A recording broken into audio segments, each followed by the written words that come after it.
और चलिए सीधे आपको एक बार फिर से लिए चलते हैं ऋषिकेश एम्स, जहां पर इस वक्त सीएम पुष्कर सिंह धामी का संबोधन हो रहा है। 20 वर्षों की इस महान यात्रा महान संकल्पों का उदाहरण है। इस यात्रा में आपने हर दिन नए लक्ष्य हासिल किए हैं और आगे के लिए बड़े लक्ष्य तय किए हैं। आपने अपने जीवन का प्रत्येक क्षण माँ भारती को समर्पित किया है। आप हमारे लिए प्रेरणा के स्रोत हैं।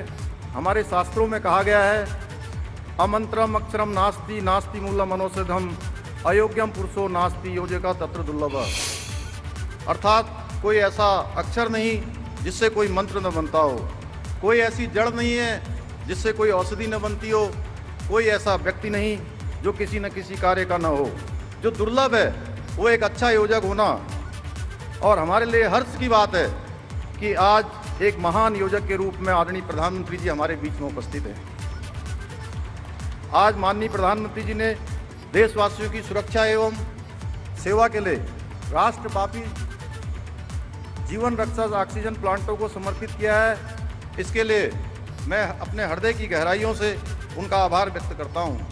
आज आदरणीय प्रधानमंत्री जी के नेतृत्व में भारत पुनः विश्व गुरु के बनने की ओर अग्रसर है।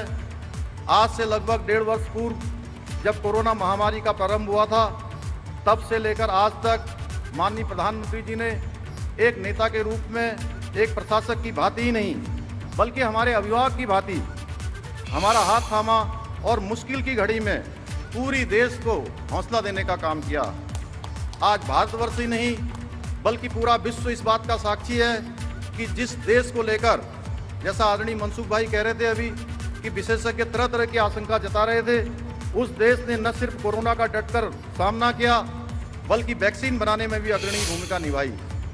आज जहां एक ओर हमारा विश्व का सबसे बड़ा टीकाकरण अभियान चल रहा है, वहीं दूसरी ओर विदेशों को वैक्सीन उपलब्ध कराने का काम भी हो रहा है। सैनिकों के प्रति आपका सम्मान जग जाहिर है। हमने देखा है कि एक मुख्यमंत्री के रूप में या प्रधानमंत्री के रूप में आप हर बार अपनी दिवाली, होली और सारे त्यौहार जो सैनिकों के बीच मनाते हैं। निश्चित रूप से उत्तराखंड एक सैनिक बाहुल्य प्रदेश होने के नाते हर उत्तराखंड वासी के मन में आपके लिए एक अलग प्रकार का विशेष स्नेह है।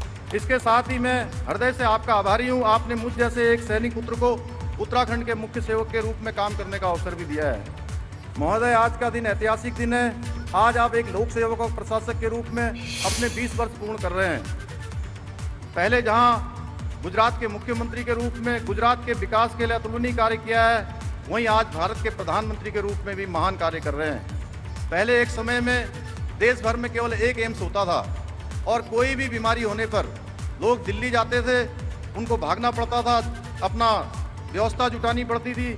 लेकिन आज देश के अंदर 22 एम्स संचालित हो रहे हैं। आज देश के बच्चे की जुबान पर आत्मनिर्भर भारत, स्वच्छ Bharat, skill India, fit India, make in India जैसे नारे रहते हैं। ये सिर्फ नारे नहीं हैं बल्कि आज ये देश के हर नागरिक, हर युवा के मन में बस चुके आंदोलन का रूप ले चुके हैं। पिछले 7 वर्षों में हमने देखा है कि दृढ़ इच्छा शक्ति और मजबूत नेतृत्व हो तो देश की अर्थव्यवस्था में वृद्धि, नागरिकों के जीवन स्तर में सुधार, रोजगार के बेहतर अवसर, अच्छी स्वास्थ्य सुविधाएं जैसा लक्ष्य साधना असंभव नहीं रह जाता है।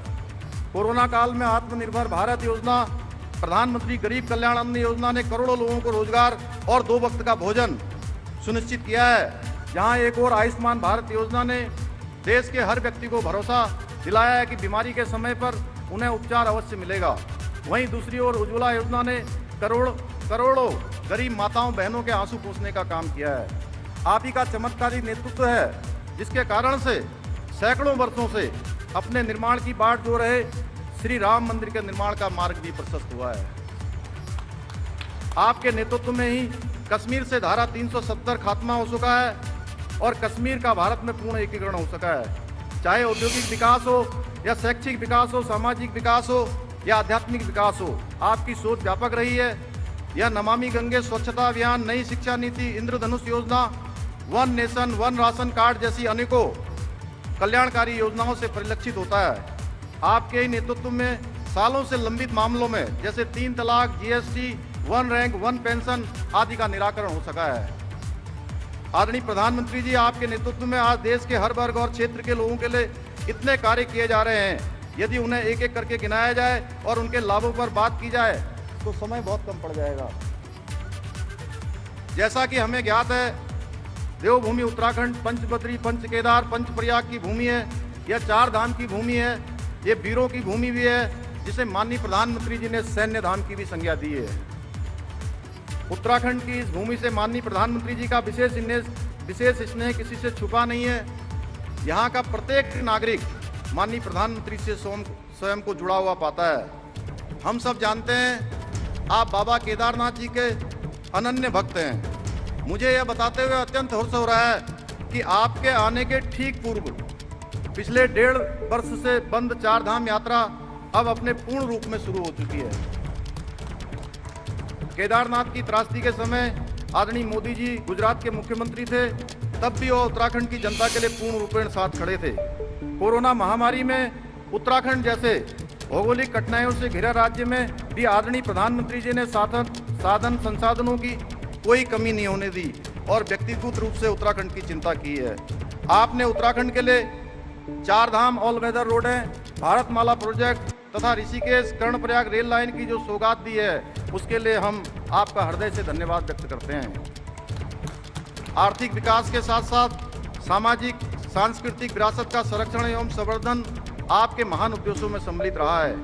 आपके निर्देशन में जहां केदारपुरी में प्रथम चरण में 225 करोड़ के कार्य पूर्ण हो चुके हैं और वहीं 184 करोड़ के कार्य द्वितीय चरण में गतिमान है। इसके साथ ही बद्री धाम के मास्टर प्लान के लिए जहां 245 करोड़ रुपए से अधिक की स्वीकृति हो चुकी है, वहीं गंगोत्री यमुनोत्री के लिए क्रमशः 20 करोड़ और 34 करोड़ रुपए की धनराशि स्वीकृत हो चुकी है।